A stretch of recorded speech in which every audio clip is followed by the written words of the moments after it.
जब भी घर की कंस्ट्रक्शन करवाते हैं हमारा जो भी जमा पूंजी होती है वो लगने ही वाली है घर की कंस्ट्रक्शन में। और फिर अगर घर अच्छा नहीं बने, स्ट्रांग नहीं बने, तो फिर तो दिक्कत आएगी ही आएगी आपको। तो आज की वीडियो देखो, आज की वीडियो में बताऊंगा अपने ठेकेदार को ये 10 चीजें बोलनी है, ये हमारे घर में करो, हमारा घर स्ट्रांग भी बनेगा और ज्यादा एक्स्ट्रा कॉस्ट नहीं आने वाली। जो चीजें मैं बताऊंगा वो कॉस्ट उतना, खर्चा ही उतना ही रहेगा, लेकिन आपका घर सुंदर और स्ट्रांग बन जाएगा। सबसे पहली चीज है, जब भी आपका कंक्रीट बनता है, हम पिलर में कंक्रीट डालते हैं, फुटिंग में, स्लैब में, हमारा कंक्रीट स्ट्रांग होना चाहिए, क्योंकि हमारे घर को किसने पकड़ के रखना है? कंक्रीट ने। तो कंक्रीट में ऐड करो Recron 3S fibre. Recron 3S fibre क्या हो गया? ये फाइबर होता है, जब हम कंक्रीट में ये ऐड करते हैं, और इसकी कॉस्ट कुछ ज्यादा नहीं है, मतलब कुछ कॉस्ट है, मैं बोलता हूं 1000 रुपए का टोटल घर में लग जाएगा। 1000 रुपए ज्यादा बोल रहा हूं, उससे कम में लगेगा। ये अपने कंक्रीट में जब आप डालते हो, इससे कंक्रीट क्या होता है, आपके कंक्रीट में क्रैक्स नहीं आते, और जब कंक्रीट में क्रैक्स नहीं आएंगे तो कंक्रीट स्ट्रांग हो जाता है। श्रिंकेज क्रैक्स, थोड़े बहुत क्रैक्स आते ही हैं हमारे कंक्रीट में, जब उसका हाइड्रेशन प्रोसेस होता है, जब उस पर धूप पड़ती है, जब ज़्यादा पानी हो जाता है तो क्रैक्स आ जाते हैं। लेकिन रेक्रोन 3S फाइबर क्या हेल्प करता है? वो आपके कंक्रीट को पकड़ के रखता है। मतलब जब भी कंक्रीट बनाना है, बोरी के हिसाब से इसको डालना होता है। इस बैग पे सब कुछ लिखा होता है, आपको इसमें थोड़ा सा पानी में मिक्स करके इसको डालना है और आपका कंक्रीट स्ट्रांग हो जाएगा। सिंपल प्रोसेस है, बाकी चीज़ें सेम ही रही, ये बस ऐड कर दो, थोड़ी शक्ति मिलती है आपके कंक्रीट को। और ये मिलता है इंडिया मार्ट से मिल जाएगा, अमेजोन से मिल जाएगा, अपनी लोकल मार्केट में पता करो, वहाँ से मिल जाएगा। लेकिन इसका साइज होता है 6S 3S, तो छोटा फाइबर यूज़ करना है, बड़ा नहीं करना, बहुत छोटा करना। और इनऑर्गेनिक मटेरियल्स होना चाहिए, मतलब प्लास्टिक का ही होना चाहिए, ये पहली चीज़ है। दूसरा, जब भी घर की कंस्ट्रक्शन करवानी है, अपने ठेकेदार को बोलना है कि हमारे घर में जो केमिकल्स होते हैं वो केमिकल यूज़ करें। एक केमिकल हमें यूज़ ATT करना है, अपनी फुटिंग की जब करनी है वहाँ एक केमिकल यूज़ करना है, एंटी टर्माइट ट्रीटमेंट। जो भी दीमक वगैरह रहता है उससे वो दीमक नहीं आएगा, वो केमिकल अगर करेंगे। कुछ ज़्यादा खर्चा नहीं है, थोड़ा सा खर्चा आएगा, 1000 रुपये वहाँ पकड़ लेते हैं, 1000 रुपये का वो आ गया। फिर हमारा क्या होता है, जब वाटर प्रूफिंग करनी है, किस तरीके से वाटर प्रूफिंग होती है। कंक्रीट में अलग से केमिकल डालना है, फिर उसके जो ऊपर लेयर की जाती है वो अलग से। मैं समझाता हूँ कैसे। जैसे हमारी स्लैब बन रही है, स्लैब का कंक्रीट जब भी बनाना है, उसमें डॉक्टर फिक्सिट का या फोसरॉक का या किसी भी कंपनी का आप ले आओ, जो वाटर प्रूफिंग केमिकल रहता है, वो कंक्रीट के अंदर डालना है थोड़ी क्वांटिटी में। बोतल पे लिखा होता है कितनी क्वांटिटी में डालना है। जब कंक्रीट में डाल दिया, हमारा घर बन गया। फिर हमें बाथरूम की वाटर प्रूफिंग करनी है, छत की वाटर प्रूफिंग करनी है, उसके ऊपर से एक लेयर मार लो, अलग सा लेटेक्स केमिकल होगा, URP होगा। मतलब आप गूगल पे सर्च करोगे या अमेजोन पे लिखोगे कि जो वाटर प्रूफिंग केमिकल जो हम सरफेस में मार सकें, तो ऐसे 10 केमिकल आ जाएंगे, आपको जो मिलता है लगा लो और ज़्यादा सेफ्टी हो गई। ये केमिकल अपनी कंस्ट्रक्शन में ज़रूर ऐड करना, उससे घर और ज़्यादा स्ट्रांग होता है। वाटरप्रूफ घर रहेगा तो आपके घर में ना डैम्पनेस आएगी, डैम्पनेस से घर कमज़ोर होता है, तो डैम्पनेस को आने नहीं देना। अगली चीज़ आपको क्या करनी है, आपके घर में क्रैक्स रहते होंगे, उसके लिए आपको चिकन मैश यूज़ करनी है या फाइबर मैश।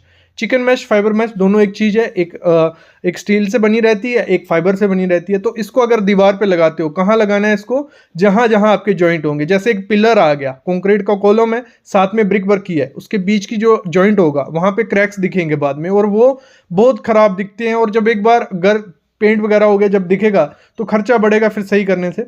इसलिए क्या करो, पहले ही जब कंडक्ट पाइप डालनी है, दीवार में जो कंडक्ट पाइप होती है वायरिंग के लिए हम पाइप डालते हैं, वो लगाई, उसके ऊपर चिकन मैश लगाओ, फिर प्लास्टर करो। जहाँ आपके जॉइंट है, जहाँ पे आपका छत और ब्रिक का जॉइंट है, जहाँ कॉलम और ब्रिक का जॉइंट है, तो ये होता है। ये होता क्यों है? जो ये टेम्परेचर पे डिपेंड होता है। हमारा जो भी मटेरियल है उसमें कंट्रक्शन और एक्सपेंशन होती है, तो उसको काउंटर करने के लिए इतना टेक्निकल घुसने की जरूरत नहीं है, बस आप चिकन मैश लगा लो।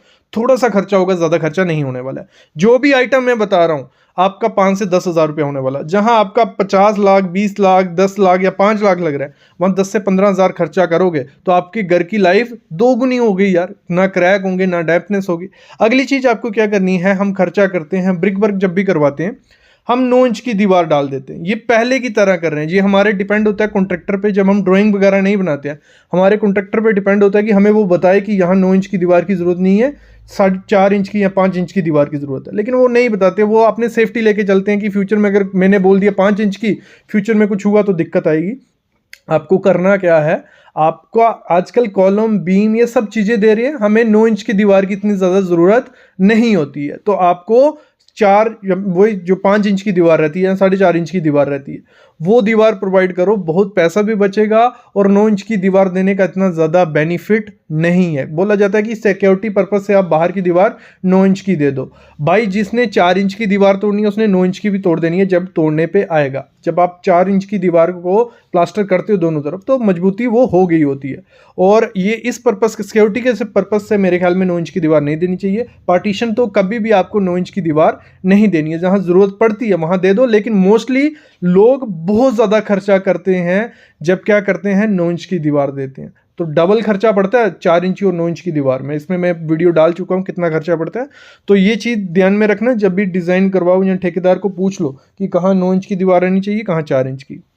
अगली चीज़ क्या करनी है घर की कंस्ट्रक्शन में, जो बाथरूम बनाते हैं हम लोग, तो बाथरूम बनाते सिंपल टाइल लगवा दी खत्म, मतलब ब्रिक वर्क के दौरान करना है ये, सॉरी ब्रिक वर्क जब करना है तो सिंपल ब्रिक वर्क मत करवाओ। सिंपल सा अपने मिस्त्री को बोलना है ऐसी शेल्फ्स बनाए आपके बाथरूम में, आपके रूम में आप बनवाइए। ये शेल्फ्स पहले चलती थी, आजकल बंद हो गई है, लेकिन बहुत सुंदर दिखती हैं ये शेल्फ्स। बस थोड़ा डिज़ाइन करो, थोड़ा उनका सर्कुलर शेप रख लो, या इस तरीके से रखो कि वो एस्थेटिक भी अच्छी लगे। और जब मटेरियल, क्योंकि इनका हेल्प क्या होगी, इससे हेल्प क्या होगी, एक तो मटेरियल आपका पड़ा रहेगा ना, शेल्फ एक्स्ट्रा खर्चा करना पड़ेगा शेल्फ लाने के लिए, मटेरियल अच्छे आराम से सुंदर दिखेगा और देखने में बहुत सुंदर लगती हैं। अंदर लाइट्स लगवा लो, प्लांट्स रखो, जो भी करना है।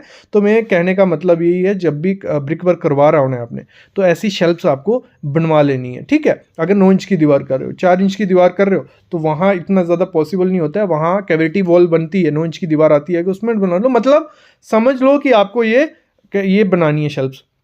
अगला, जब प्लास्टर किया जा रहा होता है तो हमारी ये स्कर्टिंग, सामने देखो ये स्कर्टिंग कैसी दिख रही है, बहुत मतलब रूम पे जितना मर्जी खर्चा कर लो, जब ये स्कर्टिंग आपकी टाइल लगती है बाहर निकाल के रख देते हैं। जब ये आधा इंच या 1 इंच जब ये बाहर रहती है तो बहुत ख़राब दिखती है एस्थेटिक वे से भी, और बहुत वेट दिखती है। आपको करना क्या है, जब आप प्लास्टर करवा रहे होते हो तो प्लास्टर में नीचे ये 6 इंच का कटिंग रखनी है, मतलब नीचे प्लास्टर नहीं करवानी है। और जब टाइल वाला टाइल लगाएगा उसको टाइल ऐसे बोलना है कि हमारे फिनिश आनी चाहिए पूरी, मतलब हमारी प्लास्टर की फेस में ये आपकी टाइल आनी चाहिए जिस हिसाब से लगानी है। वो क्या करते हैं, एक्स्ट्रा इतनी, मतलब मैं देखता हूँ 1.5 इंच या 1 इंच मोटा सीमेंट चढ़ाते हैं पीछे, तो क्या पर्पस है, उस चीज़ का कोई मतलब ही नहीं है। इसको कौन सा इतनी ज़्यादा सपोर्ट चाहिए, तो थिन लेयर चढ़ाओ और ये जब फेस में रहेगी बहुत सुंदर दिखती है, अच्छी दिखती है।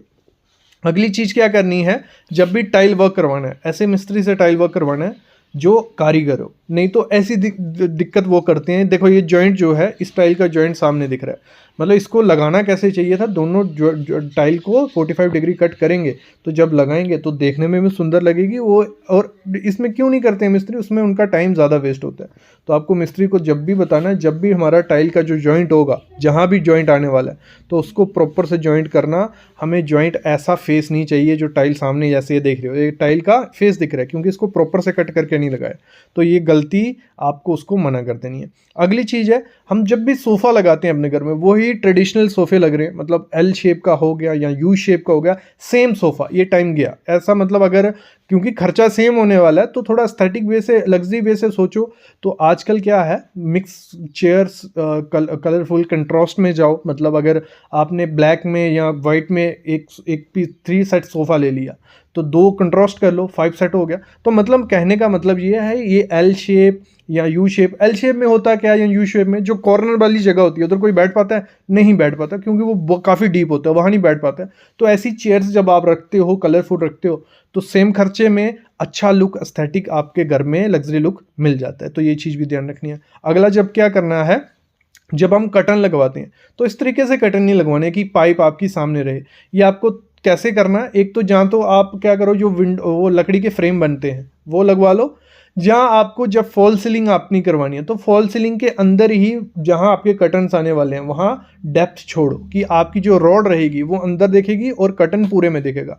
और ऊपर से नीचे तक कर्टन जब लगता है बहुत सुंदर दिखता है। हमारी हाइट कितनी होती है, कर्टन मोस्टली 7 फुट में 9 फुट में आपको मिलते हैं, फिर हम उनको फोल्ड करके लगाते हैं। तो फ़ायदा क्या है, 9 फुट का कर्टन, हमारी 10 फुट मैक्सिमम हाइट है, फॉल सीलिंग आपकी 1 फुट नीचे आ गई, तो आपकी जब रॉड अंदर घुस रही है, आपको उसको ना फोल्ड करने की ज़रूरत है, डायरेक्ट ऊपर से नीचे जब कर्टन आता है बहुत सुंदर दिखता है। और जब फॉल सीलिंग करवानी है, ऐसे डिज़ाइन मत जाओ, अभी बहुत मतलब बोरिंग हो गया है सब चीज़ें पीओपी की ये। तो आजकल सिंपल सी फॉल सीलिंग रखो और बीच में आप मोल्डिंग करवा सकते हो, मोल्डिंग स्ट्रिप्स जो लगती हैं वो लगवाइए। तो काफ़ी न्यू डिज़ाइन आ गए हैं आजकल। ये जो रेक्टेंगल पैटर्न से, सर्कुलर पैटर्न से, इनको छोड़ के जो कर्व्स दिए जाते हैं फॉल सीलिंग में वो बहुत अच्छे से आते हैं, उनको प्रोवाइड कर सकते हो। ये चीज़ें हो गई मतलब बेसिक इंटीरियर की। अगर इन पे एक्सप्लेन वीडियो चाहिए तो मैं वीडियो ले आऊँगा, लेकिन मैं अभी लेता हूँ अलविदा। चैनल हैक हो चुका था तो अभी रिकवर हो गया, तो डेली आपके लिए वीडियोस आती रहेंगी। बस आप चैनल को सब्सक्राइब करके रखना, बेल आइकन दबा के रखना। तो अभी मैं लेता हूँ अलविदा।